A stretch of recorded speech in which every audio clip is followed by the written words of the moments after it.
Hello students, now we are starting our new chapter, data handling. In previous classes you have read about the data handling, right? So in those classes you have read about the how to find out mean, mode, median of the data.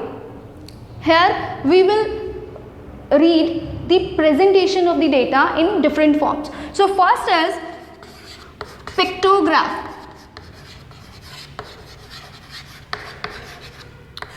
So pictograph is pictorial representation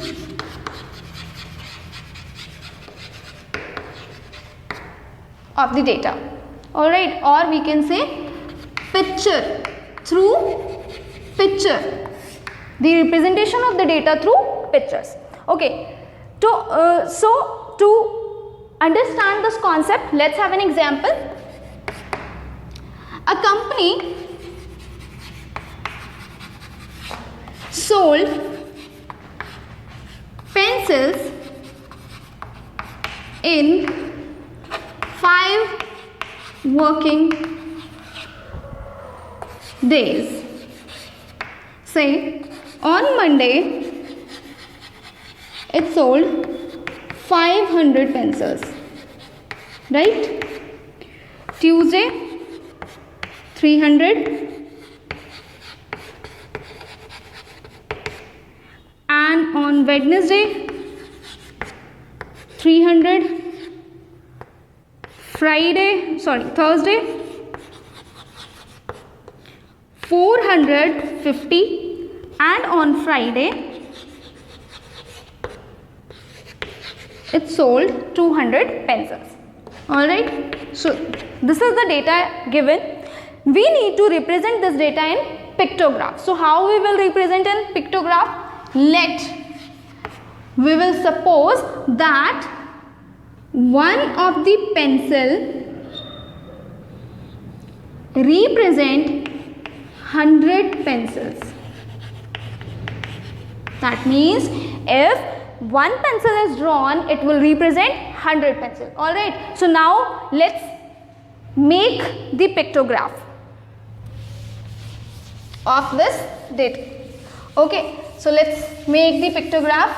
What we have pretended we have to make a table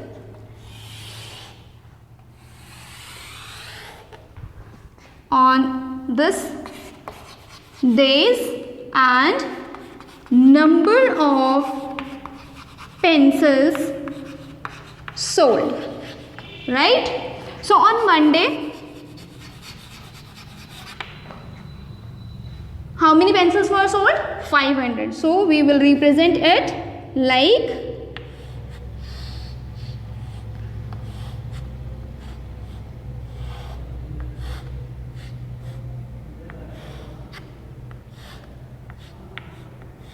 this. So 5 pencils, 1, 2, 3, 4, 5. So 5 pencils represent 500. We will not write it here, but I am just telling you that means if why these 5 pencils represent 500, because we have assumed that one pencil will represent 100 pencils, right?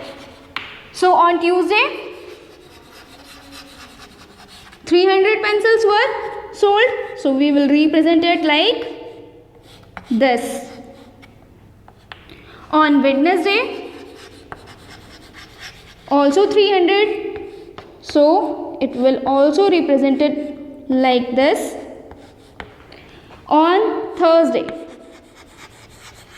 so on Thursday 450 pencils were sold, right? So how we will represent 450? So 400 will represented by 4 pencils,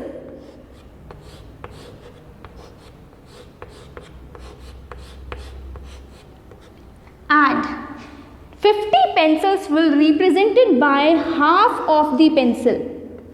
This half pencil represent 50. This half pencil represent 50 pencils. Alright. Okay. So this is the formation of 450. 100, 200, 300, 400 and 450. On Friday, 200. So 2 pencils for 200. So this is the formation of pictograph. Next is bar graph. You have already read the bar graph in your previous classes, right? So bar graph is the representation of the data in form of bar. So this is the representation of bar graph. Bar graph consists of two axes, x-axis and y-axis, right? Okay. So let's take an example to understand this.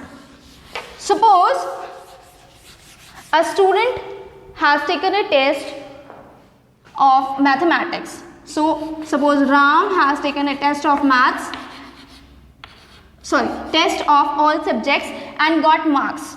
Alright, so he got English 15, Hindi 15, Math 10 and Science 20. Alright, so how we will represent this? So we will draw two axes on the graph, x-axis and y-axis. So on x-axis we will represent marks 5, 10, 15, 20. Here English, Hindi, Math and Science. Alright. So in English he got 15 marks. So this is how we represent the marks of English. Hindi got 15 marks. For Math he got 10 marks. And for Science he got 20 marks. This is how we will represent the data in form of bars. In bar graph we also have the double bar graph. Let's take a similar example for it. Suppose these are the marks in first term and he got marks in second term also. So in second term he got 20 in English, 20 in Hindi, 15 in Math and in Science he got 10. Alright. So how we will represent two datas? So we will represent second data along with this data, adjacent to this data. So in English he got 20 in second term. In Hindi he got 20 in second term. In Math he got 15 in second term and in Science he got 10 in the second term. Alright, so this is the representation of double bar graph. Alright, now third one is tabular representation of the data, or we can say frequency distribution table. Okay, so let's have a look on frequency distribution table. You have already read about the telemarks. Okay, so third one is frequency distribution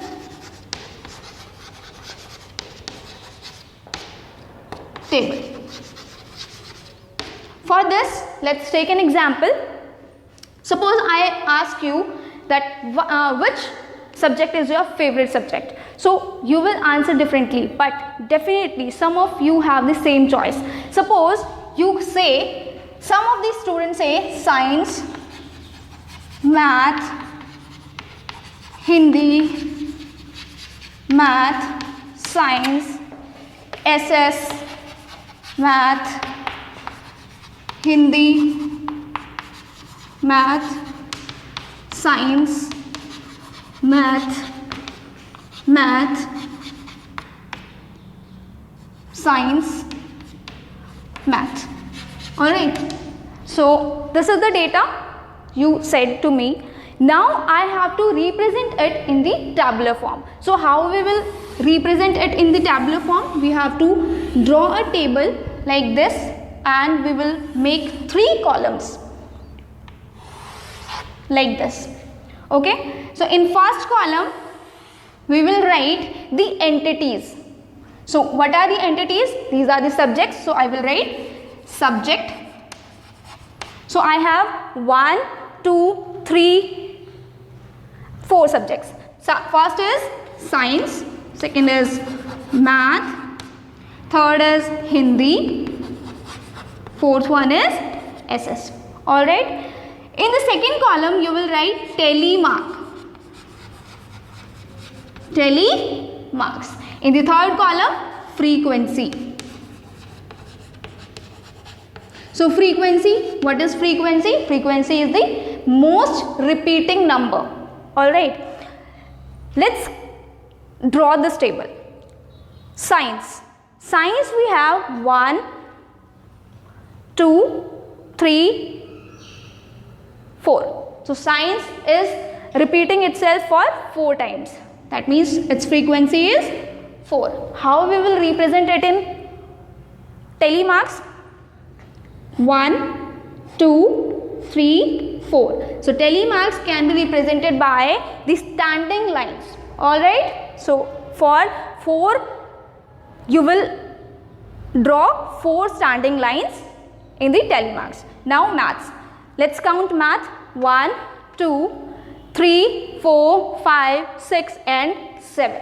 So frequency of the math is 7. Okay. And for the representation in telemarks, we will write 1, 2, 3, 4. 5 will be the slanting line cutting all the lines. Alright.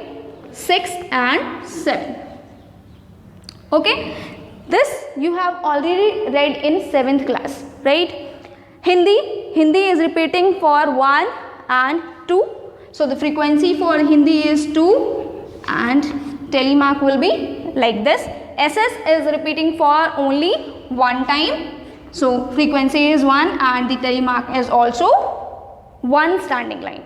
Alright. So this is the representation of the frequency distribution table. Let's come to the other method, that is grouped frequency distribution table.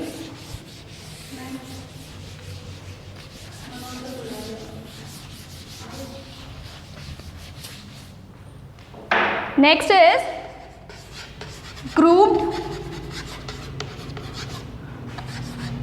frequency distribution table. Okay, so what is grouped? Have you ever observed your grading system? The student got marks between 91 to 100 graded as A1, right? Student scored 81 to 90 graded as A2. Right? And so on. Right? So this forms a group. This is a group of numbers in which 91, 92, 93, 94, 95, 96, 97, 98, 99 and 100 also included. Right? So this is the group of these numbers. Right? So how we will represent the data in this form? Now let's have an example for it. This group is known as the group is known as class interval. All right, this group is known as class interval. So if this is the group, this is the lowest class and this is the highest class. All right, the representation, this representation can also be in the bar graph but with different form. Okay, so let's take an example. So we are given with the grading.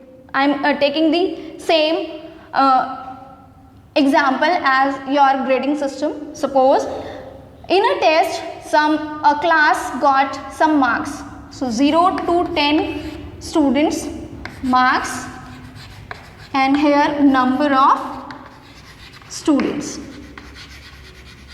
right?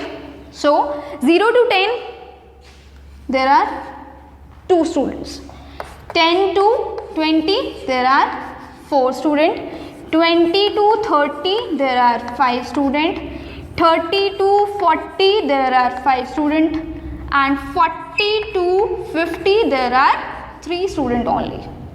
All right, so this is the class interval and these are the students who got marks.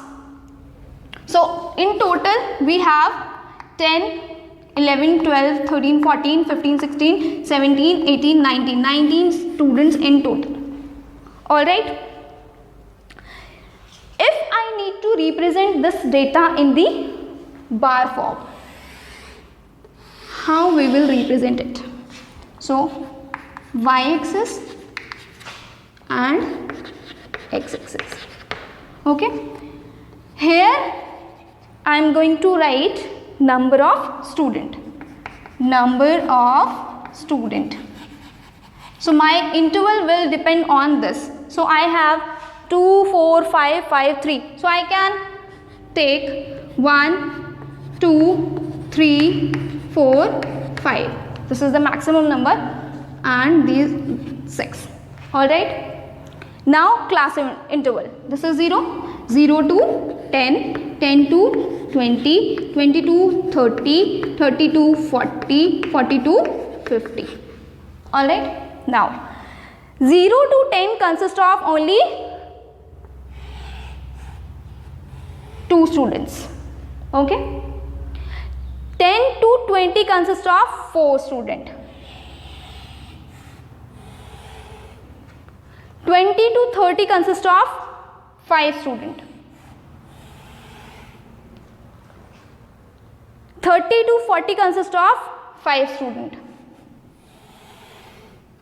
And 40 to 50 consists of 3 students only. So this is the graphical representation of the grouped frequency distribution table. Here you can observe the difference between bar graph and this graph. What is the difference? In the bar graph there is a gap between the bars, but here there is no gap between the bars. Why? Because the lowest class and the highest class of the next class interval is same. All right. Now what if this data is not given? My class interval is starting now from 10. So how we will represent it? So we will represent it like with a zigzag line. This shows that the data here is not mentioned. This zigzag line shows that the data before 0 to 10 is not mentioned, and this graph in which the starting data is missing is known as histogram.